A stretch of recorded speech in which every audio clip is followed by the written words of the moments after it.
Et salut les mages, c'est Akama, on se retrouve pour une vidéo sur Fairy Tail Bizarre Chronicle, une vidéo sur le nouveau gacha Olf Anniversaire Festival.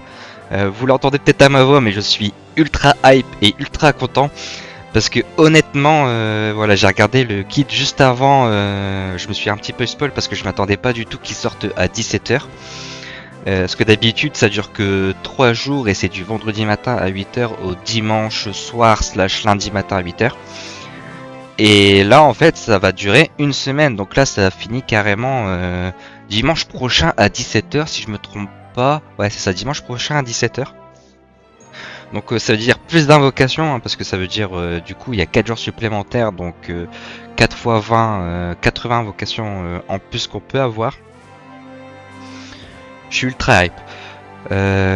Déjà on va déjà présenter l'événement avant de présenter le perso. Donc pour l'événement, bah voilà, donc c'est un festival, hein, comme d'hab. Donc les paliers c'est 50, 100, 200 et 300. Vous pouvez choisir aussi parmi les festivals d'avant qu'il y a eu. Voilà, je le dis d'avance, mais la pitié, donc voilà, pour les paliers 50, 100 et 200 ne vont pas être reset si vous changez de perso. Donc vous pouvez faire 50 sur par exemple Seren et les 50 suivants par exemple sur notre perso qui vous intéresse. Vous avez des missions pour aller choper le perso avec des exemplaires supplémentaires. En vrai, le pass royal est vraiment sympathique à aller chercher, hein. Vous allez pouvoir avoir plus de petits et en plus de ça, ça va servir ensuite pour j'ai quitté pour un autre truc, c'est que ça va augmenter pour votre classement. Voilà, donc parce que ouais, il y a un classement supplémentaire, donc voilà, bonus de connexion, donc voilà, on voit qu'il y a tout ça en plus à récupérer. Il y a les missions. Donc si vous regardez avec les missions, ça fait 10, 20, 30, 40, 50, 60, 70, 80, 90, 100, 110, 120, 130, 140, 150, 160, 170, 180, 190, 200 tickets, plus le page premium 10, 20, 30, 40, 50, donc ça fait 250 plus dans la voie normale, 10, 20, 30, 40. Donc ça vous fait 290 invocations rien que si vous prenez le pass. Donc rien que ça vous permet d'aller chercher... Ah, j'ai encore quitté, pardon. Ça vous permet d'aller chercher... Voilà, je vais aller au gacha. Aller chercher quasiment, voilà, Voilà, pardon, j'ai pas de notif. Vous pouvez aller déjà chercher 3 exemplaires de personnages pour 11 €, c'est vraiment pas mal. Et ensuite, ça va vous donner aussi un autre avantage, c'est que ça va donner un classement, et le classement, voilà, ça va vous donner des bonnes récompenses à la fin. Vous voyez, on peut aller jusqu'à 4 coffres et 6 médailles, donc ça va vous permettre potentiellement encore de la EP, encore en supplément par derrière. Donc c'est vraiment très fort, surtout qu'en plus c'est un vrai bon perso. Elle peut aller vraiment dans beaucoup de teams pour le coup, pas que dans les teams bleus. Donc si vous voulez commencer à faire des mixtes bleu-rouge, des mixtes bleu-jaune, ou j'en sais rien, on verra plus tard, mais bleu-vert, ce que vous allez voir, c'est n'importe quoi, même bleu-jaune, elle va dans toutes les teams, vraiment, elle a une capacité spéciale, je vous dirai après, mais elle peut aller dans toutes les teams. Et ensuite, dans la boutique, vous pouvez voir aussi, donc il y a aussi des tickets ici, donc là je vais les récupérer. C'est des gemmes classiques, c'est pas des gemmes payantes pour le coup, donc ça vous fait 20 tickets supplémentaires. Donc vous voyez là, je viens de me connecter en jeu et j'ai 36 tickets. Et je vais certainement en avoir d'autres si je fais les missions, tu vois, effectuer 10 et monter Seren au niveau 10. Donc on va faire ça tout de suite, il y a même le pass, hein. Le pass vous donne aussi 10 tickets. Donc vous voyez, donc rien que là si je me connecte, j'ai 46 tickets là je crois. Ouais, 46 tickets, c'est insane. Donc on va aller faire ça. Ah, j'ai oublié de faire passer les cinématiques. J'ai un peu de chance, hop, on va continuer. Ah super, ça bug, hein. Donc j'espère que ça me les a pas comptés, on verra bien.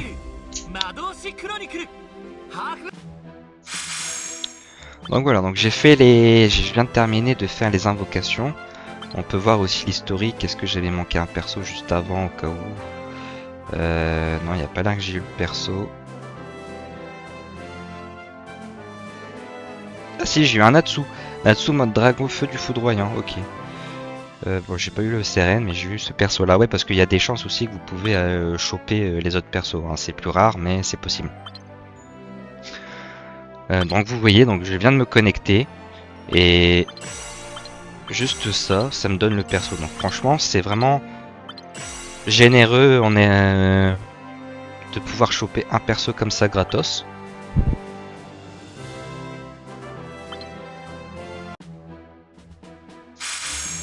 Hein. Donc là, j'ai déjà le perso en un exemplaire. Donc là, vous voyez, jour 1, vous vous connectez, vous avez déjà les 50 supplémentaires.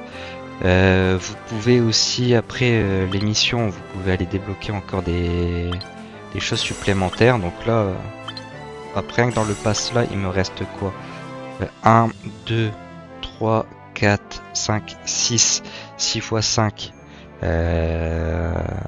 30. J'ai bégayé, pardon. Donc il me reste encore 30 tickets. Donc ça fait 80. Plus les bonus de connexion. 80, 90, 100, 110, 130, 150, 170. Donc déjà rien que en gratuit vous donne 170. Après si vous prenez en même temps les gemmes gratuites, calculatrice,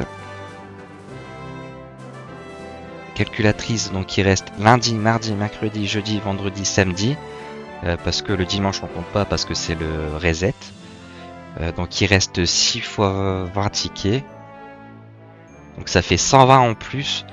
Donc franchement, c'est vraiment pas mal. Hein.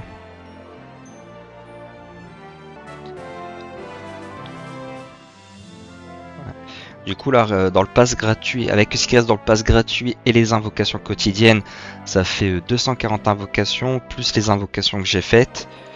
Je suis à 50. Donc ça fait 290 invocations. Donc vous voyez, il manque vraiment pas grand chose pour aller, même en gratuit, d'aller choper les 300. Hein. Donc à la limite, voilà, ça met bien tout le monde. Donc déjà vous êtes sûr de pouvoir aller choper 3 persos si vous le désirez.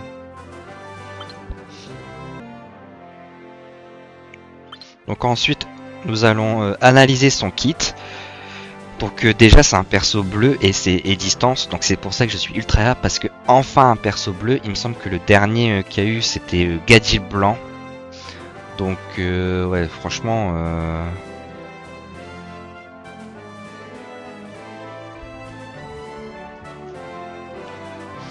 donc voilà, donc nous allons analyser maintenant son kit. Donc il s'agit d'un perso bleu à distance et c'est pour ça que je suis ultra hype parce que le dernier il remonte. Alors il me semble, hein, si j'ai des bons souvenirs, à Gadil white, donc Gadil blanc. Qui était un très bon perso hein, d'ailleurs, mais ça commence à remonter maintenant. Pour son attaque normale, c'est 130%, donc est très bon DPS. Et en plus, après avoir touché, 30% de chance d'infliger à la cible pendant 3 secondes, défense critique réduite et silence. Donc en plus de faire des très gros dégâts avec sa capacité normale, elle va faire partie de ceux qui baissent la défense critique ennemie. C'est vraiment très fort. Ensuite, sa compétence spéciale, et c'est ça pourquoi je vous dis qu'elle peut aller dans toutes les teams quasiment, c'est qu'après une compétence normale touche à 20% de chance d'infliger des dégâts équivalents à 250% aux ennemis dans la zone de la cible. Donc ça c'est normal, on l'a déjà sur Natsu Dragon Force par exemple. Natsu Dragon Force qui est un des meilleurs DPS du jeu, donc ça vous donne déjà une idée de pourquoi elle va être très forte. Et en plus de ça, si la cible est affectée par brûlure, paralysie, silence ou saignement, après l'attaque, ça inflige 250% de l'attaque supplémentaire. Là où Natsu Dragon Force, c'est que s'il y a la brûlure, que là c'est vraiment brûlure, paralysie, silence et saignement. Donc c'est-à-dire brûlure team rouge, paralysie team bleu, silence team jaune et saignement team verte. Donc franchement très fort. Et en plus sa compétence ultime, 11 secondes, ça inflige des dégâts équivalents à 750% de l'attaque. Après avoir touché, s'octroie invincible, très haut attaque augmentée, dégâts critiques augmentés pendant 3 secondes. Alors, la compétence ultime, elle est cool. Je trouve qu'elle fait pas trop de dégâts, j'aurais préféré 800, 850. Parce que pour 11 secondes, c'est quand même assez long.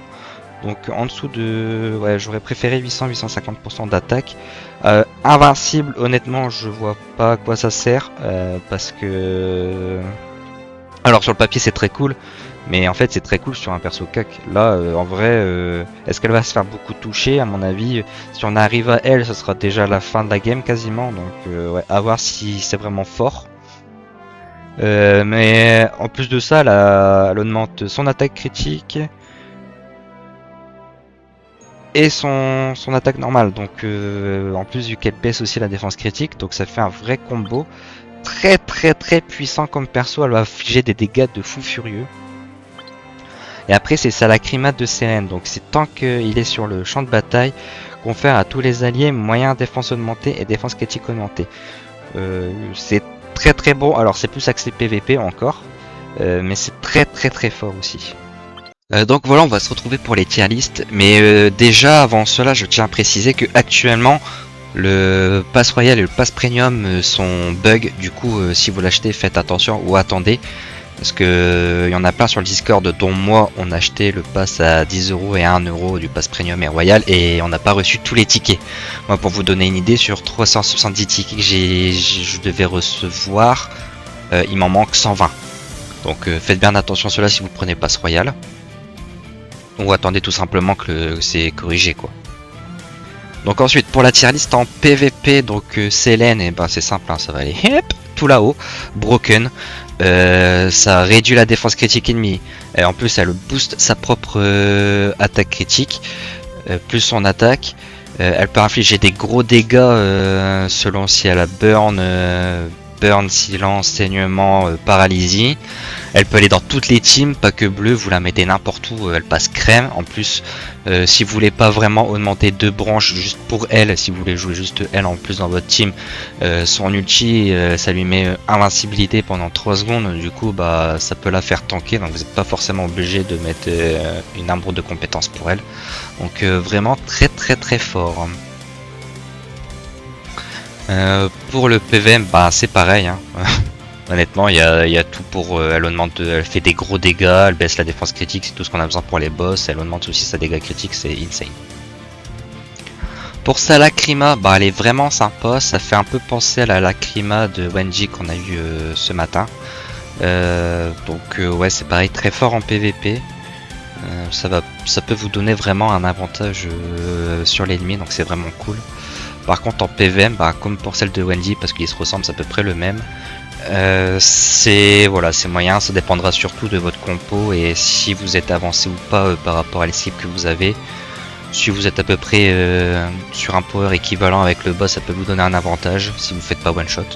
Donc c'est pas mal. Donc voilà, c'est tout pour cette vidéo, j'espère que ça vous aura plu. N'hésitez pas à liker et à vous abonner. Sur ce, je vous dis ciao ciao les mages.